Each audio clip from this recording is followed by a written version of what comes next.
CSI Celebrity Style Inspiration.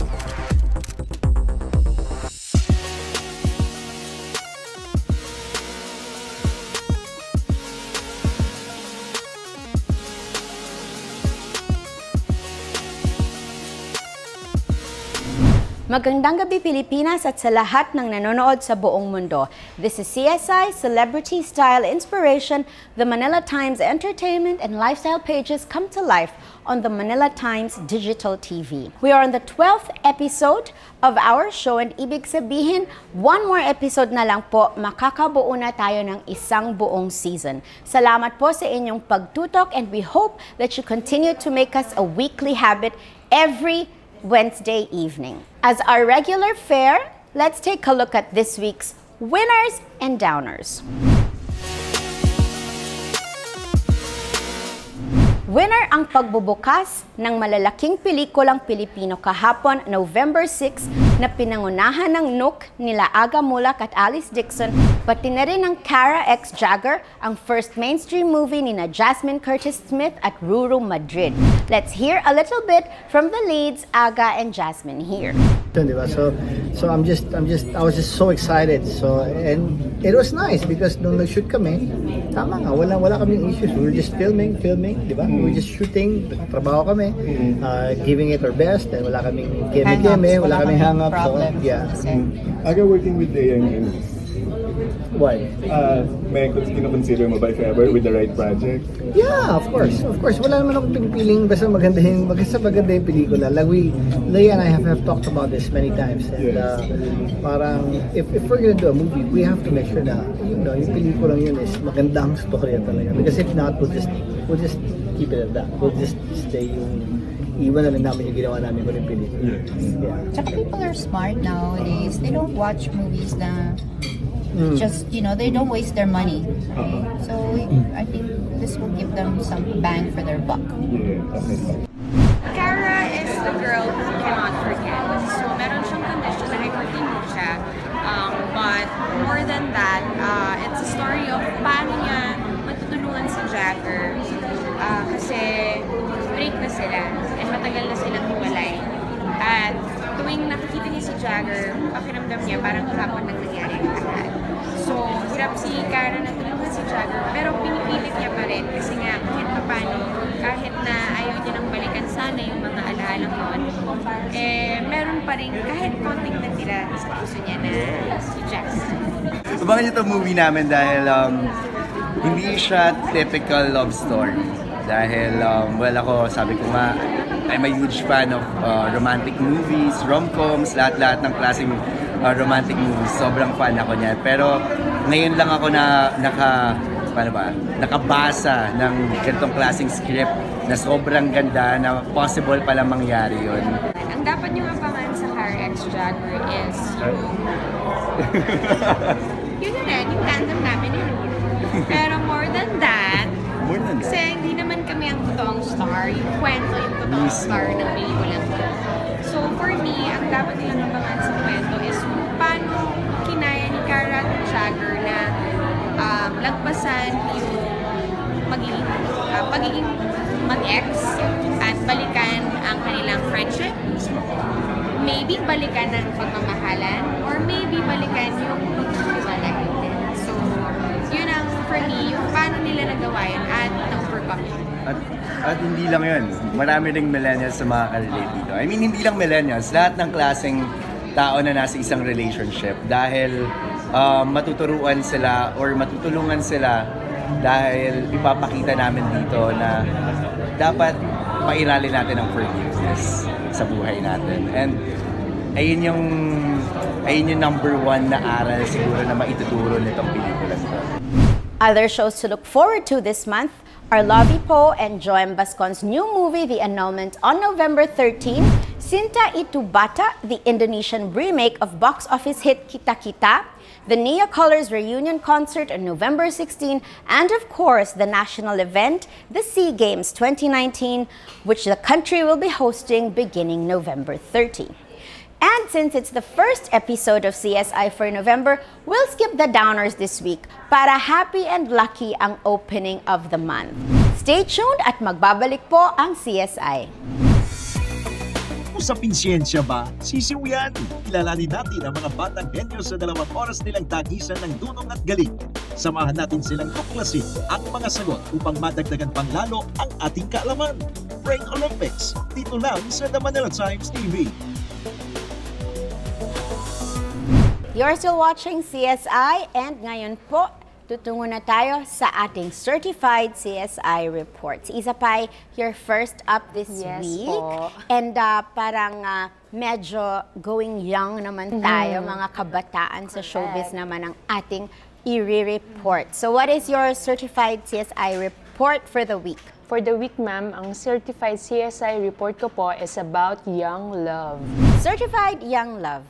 Elise Johnson went candid when asked about her current status with hashtag member Jameson Blake during the press conference of the newest original movie of I Want, You Have Arrived. While she shared that the two of them went out a couple of times, the relationship did not really become official, according to the young star. They did not reach the point where they vocally expressed love for each other. Elise even admitted that they hardly speak to each other anymore, but that there's no bad blood between them.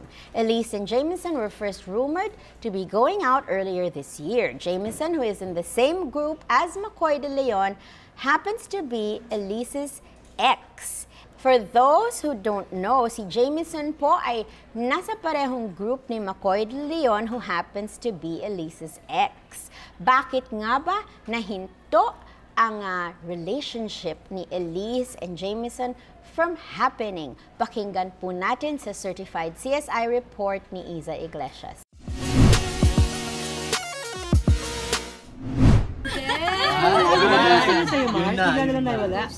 Hindi, ano po, hindi siya biglang nawala. Sino ba yan? November. Yung si Kulot. JB. Si Jameson. Kulot ba? JB. JB. Hindi naman na-ghosting kasi we talked about it. And we're friends. We see each other. And we're part of the More the Merrier. So nagkatrabaho po kami. Okay, movie ni Abay. Yes, But definitely walang relationship na nabuo. Wala po. We got close to each other, but parang nagstay na lang dun sa, ngayon friends muna. Pero kung sakaling halimbawa, may balak siya, may chance pa siya. Siguro pag okay yung timing. Di ba timing dati lumalabas kayo? Ba't huminto? Huminto dahil siguro nagkaroon ng time na busy din kami. Hindi kami nagkakaroon ng schedule na masyadong nagkikita hanggang sa parang sabi namin na hindi dahil sa mga intriga, Elise? Ay, hindi po. Parang noon naman hindi naman naka-apekto kasi kahit makita kami sa labas together or with friends, okay lang. Hindi naman po namin pinag- Saka nagpaalam naman siya dun sa isa, di ba? Yeah. Okay naman din sila. So, wala naman po. Close nga sila actually kay Nung na-interview ko si Jameson, parang sabi niya sa akin, it's something na pinag-usapan daw ninyo. Ano po? Pinapag-usapan niya na huwag na muna kung tayong naman. Muna sila boyfriend ka agad, mag-jowa. Yeah. Kasi hindi naman niya kasi diniretso sa akin na maliligaw siya? Oo, gusto ko ngayon. Hindi naman. Pero I didn't come to that point yet. Kasi lagi kong sinasabi sa kanya na gusto ko slowly muna kilalanin yung tao. Ganun yung ginawa namin. Pero dahil nagpaalam nga siya dun sa isa, syempre naman may intention na yun, di ba? Pag gano'n. Yeah, pero ang kwento po kasi talaga sa akin ni James, hindi siya nagpaalam Manila. Lang siya na Nagpasabi. Nagpasabi na parang siguro hindi ko na alam yung hindi ko na alam yung exact words, but nagpasintabi. Or hindi para Manila. Ayan, Isa pa, para naman akong bumalik sa aking pagkabata. Opo. Pero nga, talaga namang complicated ang young love, ha? Complicated ba talaga ang relationship ni Elise and Jameson? And McCoy, does he even figure in this story at all ngayon, nowadays? Si McCoy po is really past na ni Elise. Parang nababalita na yan dati na while they were shooting some parang shows, hindi na masyado sila nagpapansinan. Parang for the sake of the job na lang sila nagkakausap. Pero Otherwise, they won't really make an effort to see each other. Kasi naman nag-break talaga sila talaga. And ayun, medyo emotional nga si Elise that time nung nag-break nga sila ni McCoy. And yun nga sinabi nilang dalawa na there is no chance na magbabalikan sila and wala silang planong magkatrabaho ulit. Pero si Jameson, did he ask permission from McCoy nung pinursu niya si Elise? Ganun pa ba ngayon ang mga kabataan? So, medyo matagal-tagal na since nagkahiwalay si Elise and si McCoy. So, no need na naman. I don't think na kailangan pa magpaalam ni Jameson. Pero sinabi naman daw ni Jameson kay Elise kung na maganda yung intention niya sa kanya. Although, hindi nga lang naging deeper yung kanilang relationship. Pero, ayun, magkakilala na din yung family nilang dalawa. Kaso yun nga lang, hindi na. Pero kasi naman you cannot force anything from happening. Kahit mukhang bagay na bagay sila, hindi rin naman pala. I think, young as they are, it's good na rin that hindi sila they just get carried away with love, di ba? Yung sabi nga nila, in love with love itself, hindi dun sa isang tao. So, I think I give them credit for that. And bata pa naman, they really have a lot of time pa rin to meet other people. And you never know, malay mo rin naman eventually. Kung sila talaga, they may be able to work it out. Pero another thing that's interesting also about yung project naman ni Elise that you were talking about is its topic, its subject, no? It's a full-length movie, no? Full-length movie for I Want na original po siya. It's called You Have Arrived. Bakit ba ganun ang title? Kasi yung silang tatlo po, si Ariel Roses, si Elise and si Barbie Imperial, pare-pareho po silang social media influencers. Tapos, nagpunta po sila sa isang party, tapos doon nangyari yung mga kababalaghan na naganap. And then, yun, may mga action scenes daw po. Tapos, they have to prepare physically na self-defense. Meron ba talaga mga action scenes sa mga social media influencers? They've really taken the idea or the reality a step further with their plot. Pero, meron ba tayong, anong takeaway sa movie na gustong makita ng mga, whoever, the screenwriter and the artists? Kasi, these days when people, producers or directors, screenwriters come up with a movie that has to do with social media, they always want to send across a message. So anong tinutumbok nitong pelikula? Siguro na yung yung hindi sila maging parang narcissist. So isipin pa rin nila yung kapakanan ng ibang tao kasi pag sa social media, yung pinapakita lang nila, yung sarili lang nila, yung iba hindi na nila parang pinapansin. Parang just to look their best and put their best foot forward. Kung may matapakan man, hindi na nila wala silang wag naman ganon. Yun din, yung nabanggit nila that time, kasi yun nga, yung about sa bashing na tinanong sa kanilang mga artista kung ano ba yung mas nasasaktan sila, kung about ba sa comment ng mga reporter, ng media, or sa mga bashers na nagko-comment sa kanilang sa mga Instagram page nila, social media page. And yun, sinagot ng mga Sino raw ang mas nakakatakot? Mga netizens na bashers o tayo pa rin? Tayo daw.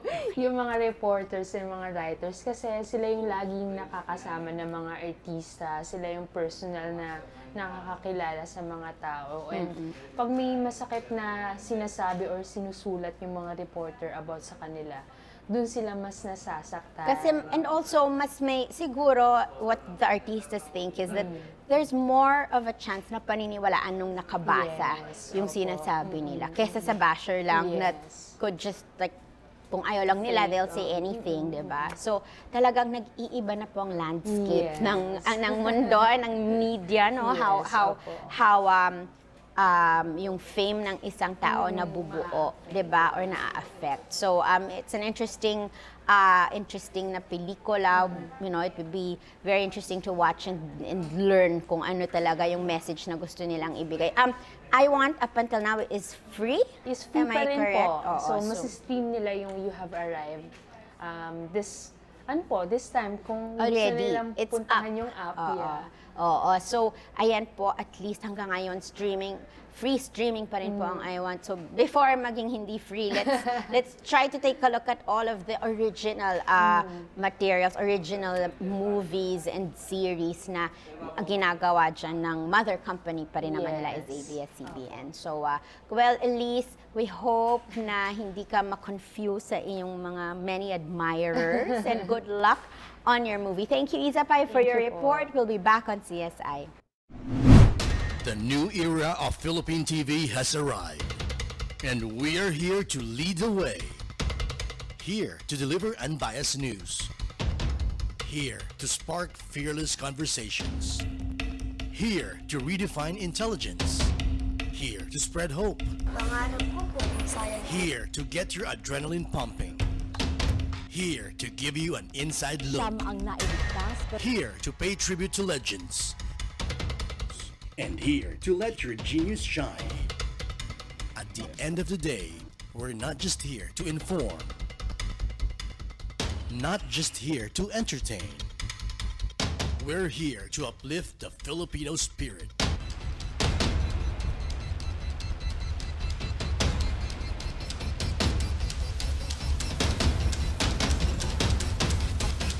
The Manila Times TV. Aspirational. Inspirational. And we're back and we continue with our certified CSI reports. This time we're with Tinapay. Parang exciting. Ako parang na-excite ako dito sa report mo. Kasi pwede na naman tayo magtaas noo bilang mga Pilipino. So, anong iyong certified CSI report for today's episode? This week po, ito ay certified Pinoy Pride. Pinoy Pride. 4 of the country's prized artists are putting the Philippines on the entertainment map anew with a global project. Award-winning actors Anjali Bayani, Yul Servo, Ina Fileo, and multi-awarded director Eric Mati have joined forces in the HBO Asia original anthology drama series Food Lore. The 8-episode series explores human conditions with narratives inspired by Asian cuisines, and the Philippines' Island of Dreams has been chosen to be the show's pilot episode. Not only that, it would also premiere at this year's Tokyo International Film Festival. What do Anjali, Yul, and Ina feel in being part of this international project, and how did Director Eric Mati treat Island of Dreams that not only highlights our way of life but also our rich culture? Let's find out from Christina Alpad's certified CSI report.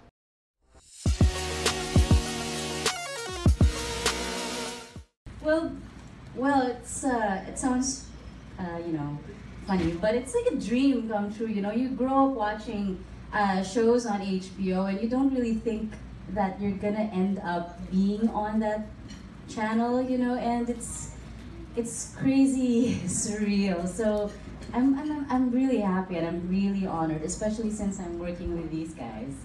It felt like an adventure, actually, because first of all, the location was very beautiful. It was very picturesque, and I think he also chose the location primarily because of the food.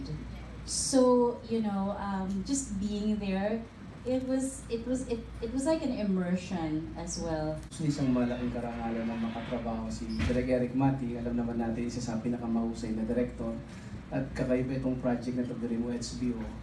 Kaya nung binigyan ako ng pagkakataon ng makatrabaho, sabi ko yes. Actually, syempre, number one, like when they said HBO Asia, parang wow, nanonood lang ako ng HBO shows. Syempre, yes. And then I really like, it's my second time working with Direk Eric, and so far I really enjoyed yung experience ko working with him. And then this one, nalaman ko pa na it's about food. And of course, he's from Bacolod, so alam na natin na, alam niya yung, he knows what he's doing kasi food is, I'm a foodie also. We were asked what kind of food story we want. And we had several permutations.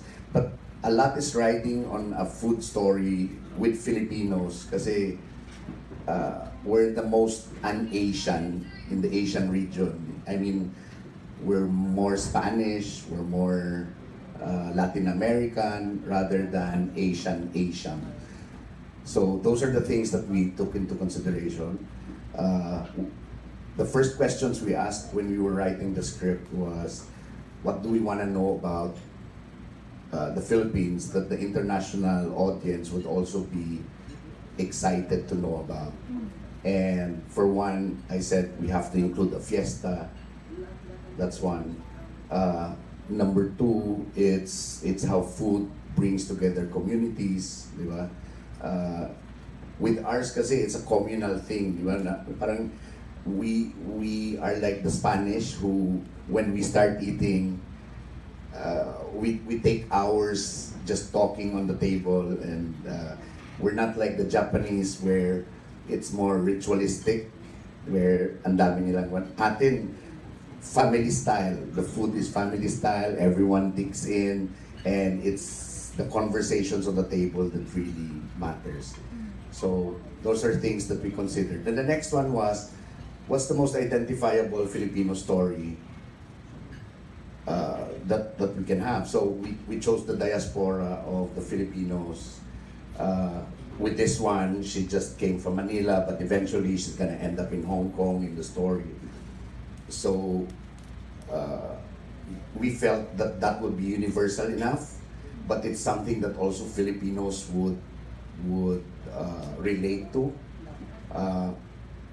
And also, we didn't want to do.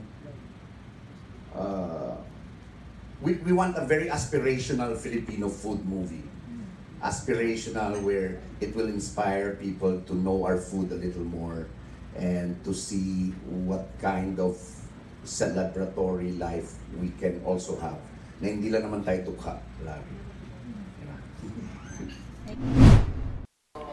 Tina, really looking forward to watching that on HBO. Syempre, diba? Ibang level na yan, HBO. Pero you know, I think what really is interesting, no? I'll zoom in on the director, kay Direk Eric Mati, na, you know, syempre tayong familiar sa kanyang trabaho, nakakagulat that he actually accepted something like this, no? I mean, it's not really a docu, talagang may, ano din, you know, it's a parang drum show na din with a story, may narrative siya, pero hinged on food. Kasi when it comes to Eric Mati, we really think action, di ba? Or horror, kasi mga pelikula niya. Seclusion on the job, di ba? Pero interesting lang yan, lalo pa may konting nasabi siya in the past about another program that aired globally, streamed globally. Oo, sabihin mo sa mga bigyan mo ng background ang ating audience tungkol Pwede po ba natin i-mention yung pangalan ng show? Siguro, we'll just say siguro na there was a streaming site that also focused naman on street food. Ayun na yun. Yes. Street food. It's a documentary po kasi. So, several episodes siya. And parang food lore, nag-tap din siya ng ibang countries na i-feature. So, yung specific na episode na medyo na-criticize ni Eric Mati a few months ago, ito po ay nag-focus sa Cebu.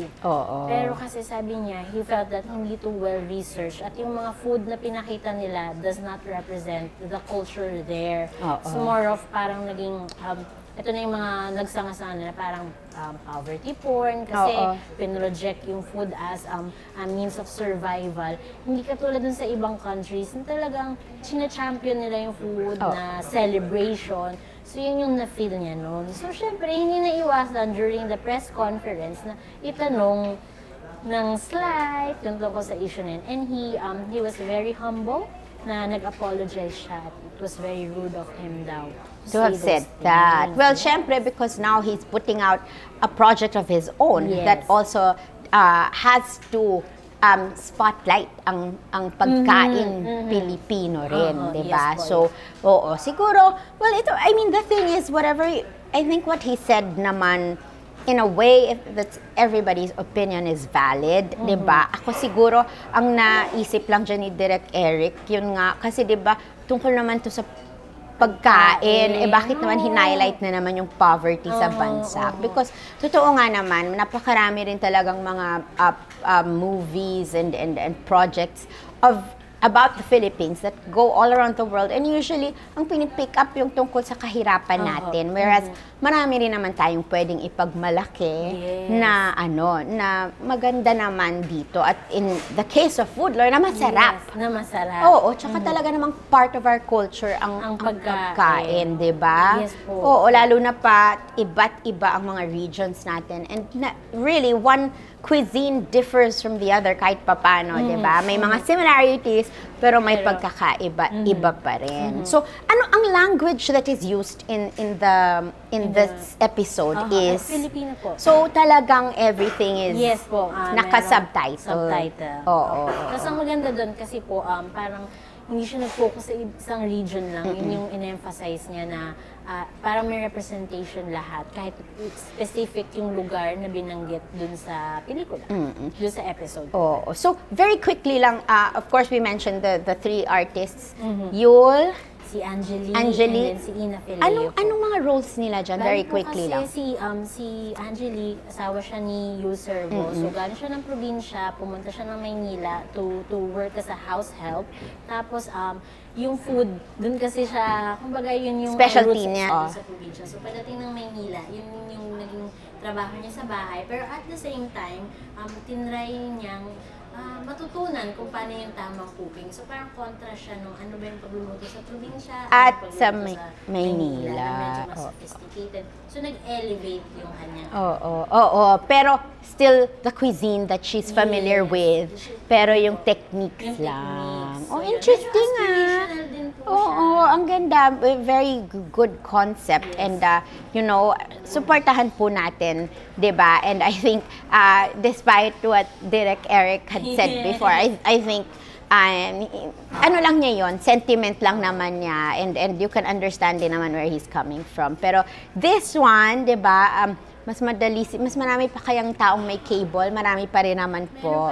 Mas marami, may streaming din, So, we will all have the opportunity to watch, diba, the Philippines shine in food lore sa HBO. Kailan to, Tinapay? Kaka-launch lang niya, pero pwede pa rin po natin balik-balik. Okay. So, panoorin po natin. Let's check it out. And I'm sure ang HBO naman, diba, they always replay episodes. So, maybe after all the 8 is shown, mababalik ang ating episode na pinamagatang Island of Dreams. Thank you very much, Tinapay, for your certified CSI report. We'll be back for more. And we're back. Diretso na po tayo sa CSI Exchange. Like I said at the beginning of the show, wala po kaming downers dun sa winner and downer portion namin. Ngayon, nakasama ko ang entire CSI team, of course, with Arlo, Nika Pai, Iza Pai, and Tina Pai. Pag-uusapan lang po natin, hopefully, puro positive. Kasi sabi nga nila, if you start the week or the month na positive, baka maganda ang maging takbo for the rest of the month, diba? So, I think it is a special month, I think, for show business because napakarami po talagang pelikula ang inaabangan natin na magbukas. And that's not even the Metro Manila Film Festival na alam natin will happen on Christmas Day. Naku, malapit na ang Pasko, girls and boy. Mag-birthday na si Tina. At syempre si Jesus sa 25. Anyway, Merry Christmas in advance. Ang tanong ko sa inyo, kasi nga diba parang all the time na lang we always hear people say or, parang the Philippine movie industry is ailing or dying and all that. But we just told you na apat pa lang yan sa mga pelikulang makikita nyo this November. Yung kay Aga Mulak, Nook, and Alice Dixon. What else? Cara ex-jogger nila Jasmine. Yes, and then nandyan pa yung, of course, sa Regal, yung kay Lovie po, and kay Joy Bascona, very sexy ho talaga ang The Annulment. And actually, this month also pala, The Heiress, starring Maricel Soriano. Siyempre, medyo may isyung konting nangyari dyan because hindi siya nasali sa Metro Manila Film Festival. That's also another thing for moviegoers to look forward to this November. So, bakit ba nila sinasabi na ailing ang movie industry? Arlo, what's your take? Kamustang Philippine movie industry this 2019? Hindi pa tapos. Oh, how's it done and how's it doing? Is great for the movie industry. So, we just had the Hello, Love, Goodbye na the pinakamalaking box office na sa history. Parang hindi siya natatalo ba nung Kilamain, hindi natalo. Hindi. pero okay naman yung Kilamain. Pero doing well, Doing well. Oo. Yung isa pa with feelings. Oo. Diba? Yan. Yung kay Ann Curtis na kay Marco Gumabaw, made money too. So, sunod-sunod. Yes. Tapos nagkaroon pa ng Cinemalaya. Oo. Tapos, may Cinema One. PPP. Oh, at 100 years pa talaga ngayon ng Philippine cinema. So saan nang gagaling yun, yung ganun? Madrama lang ba tayo na we'd like to say? Totoo naman kasing naapektuhan kasi kung dati 150 movies per year ang na-produce, there was a time that naging 30 na lang, naging 40 na lang, ganun. So ngayon, bumabangon ulit and it's very vibrant. Oo. Ngayon, hindi ko nasabi to kay Nika, so hindi pa niya na-research kung ilang movies ang nagawa natin this year. Pero Nika, what can you say? Talagang alive ba for you? I mean, I guess you're too young to remember. Ito na naman ako sa young. Too young to remember yung sinasabi ni Arlo na panahon na we had over 100 movies and more every year. How do you think, ikaw, from your perspective, kamusta ang pelikulang Pilipino? Sobrang nakakatuwa po na especially this year dumami yung movies and parang yung like for example yung stories mas experimental din. Like for example, hindi nagkakatuluyan. Oo, fresh. Oo, hindi na kailangan sobrang gwapo at sobrang maganda. Mas realistic na pwede na tayong mag-artista. Or ikaw naman, Izapay, kamusta? Siyempre, especially the two of you, you're really out there and covering yung mga bagong pelikula na lumalabas. What can you say? Ako po, I have to give credit to FDCP Chair Liza Dino kasi sobrang laki ng suporta na binibigay niya sa film industry kasi bawat film festival, nandun siya, nag-offer siya ng support. Maski yung sa mga embassy na film festivals, nandun siya lagi. This is true. And she takes, well, I guess, rin naman to, combined efforts nila. Like, yung Nook, no, the movie ni Aga and Alice Dixon that opened yesterday. Actually, it opened yung the movie festival, no, ng Embassy of Denmark. Oo. So, imagine nyo po, that was a Danish film festival. But ang opener nila is a Filipino movie because it was shot abroad in Greenland, no? So, 'di ba ang galing kasi they make an effort, no, with the support of the FDCP na talaga namang dala na talaga ang pelikulang Pilipino internationally. Makakita na rin ang mga, you know, I mean, not just the Southeast Asian region, pero as far as Europe, as far as napakarami pong countries, they're really trying to put the Filipino artist out there. Tina Pai, what can you say? Sa akin po yung perspective po of an audience. Kasi parang napansin ko rin ngayon na dahil ang dami na magandang offering, mas naiengganyo yung mga tao. Manood. Personally, ako po, mas dumami po yung napapanood kong local movies this year. Totoo yan. And sana po, yung mga nagsasabi na Filipino movies ay hindi maganda or dying or whatever, sana itry nilang manood muna. Kasi minsan kung sino pa yung nagsasabi ng negative. Hindi naman nila alam. Oo. Kasi, di ba, kahit na lumang phrase na yung colonial mentality, that still very much exists in our society. And I think, no, especially since, alam nyo po, mas mahirap ngayon talaga maghanap ng, pera and to finance movies, diba? That's why ako, hats off talaga ako, saludo pa rin ako sa mga pillars of the movie industry like Boss Vic Del Rosario of Viva na grabe from Unforgettable ni Sarah last year. Ayun yung parang parang it gave way pa to opened yung final salvo nila for the last quarter. Ang dami-dami pa, hindi pa including ang film festival entry nila. Of course, also Mother Lily Monteverde of Regal Films and her daughter Rosel.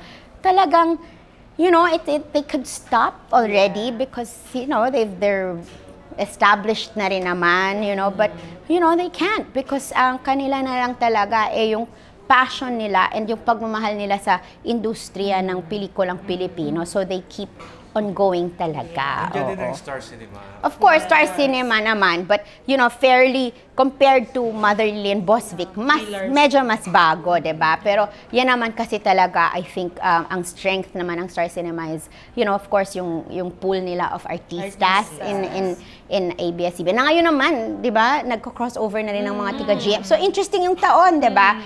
Pero at saka of course, yung kanilang mga napakagagaling din naman ng mga director, 'di ba? So there's really so much to look forward to in terms of movies na gawa dito sa Pilipinas. Kaya sana, kami rin po kami nakikita talaga namin kung gaano naman yung effort na binibigay ng mga screenwriters, ng directors, ng producers, ng artistas ngayon sa paggawa ng pelikula. We can guarantee na, I think naman, sabi nga ni Alice Dixon, matatalino na ngayon ang mga manonood. Sabi niya, so you can't just give them a story na kung ano lang, na just showing pretty faces or like a beautiful scene or whatever. But sabi niya, it has to be a movie that gives them a bang for their buck. So sabi nga niya, yan ang ibibigay ng Nook. And I think lately yan ang mga binibigay ng mga pelikulang na ilabas natin. So, feeling nyo hindi pa naman tayo ma-overshadow ng streaming? Hindi naman. Matagal-tagal. Hindi, no?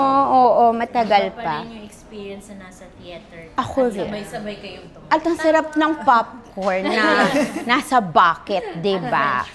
At French fries. Oo, hindi naman kami mag-endorse ng kahit na anong brand. Pero totoo yon kasi lalo ng mga Pinoy, minsan lang mai-entertain ka sa katabi mo pa lang. Huwag lang masyadong maingay, pero yung reaction nila, diba, mai-entertain ka. So, I think really we should congratulate everybody, all of the people behind the Philippine movie industry for doing such a great job. 2019 is a banner year, and sana 2020 din, 'di ba? Ang celebration ng isang daang taon ng pelikulang Pilipino goes on up until next August, September to September. So really a lot to look forward to. May MMFF pa, 'di ba? So Nika, gumawa ka na kasi ng pelikula para ikaw nang i-discuss namin sa CSI Exchange. Malay mo si Jessie dyan, magiging director na siya sa movie. Oh, diba? Malay mo, hindi mo masabi. Oo. So, yan po ang aming CSI Exchange. If you agree or disagree with us, Arlo has an email address that you can write to.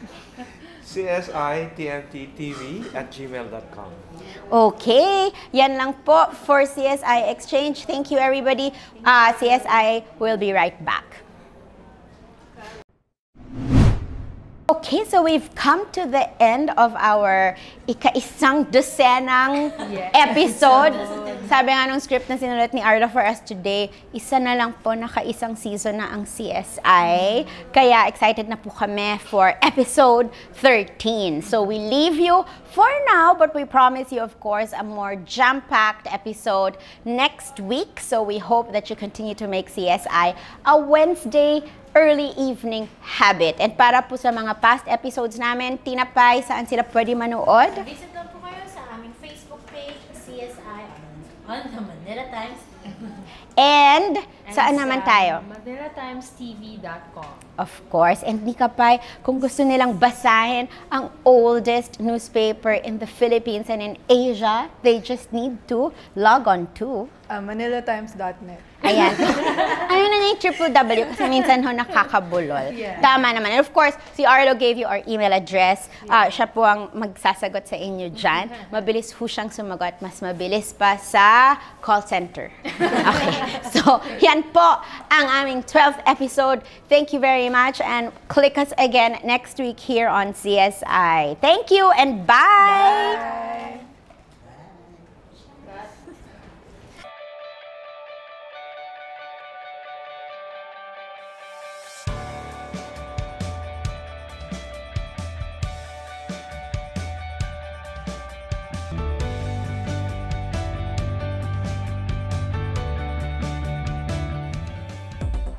CSI, Celebrity Style Inspiration.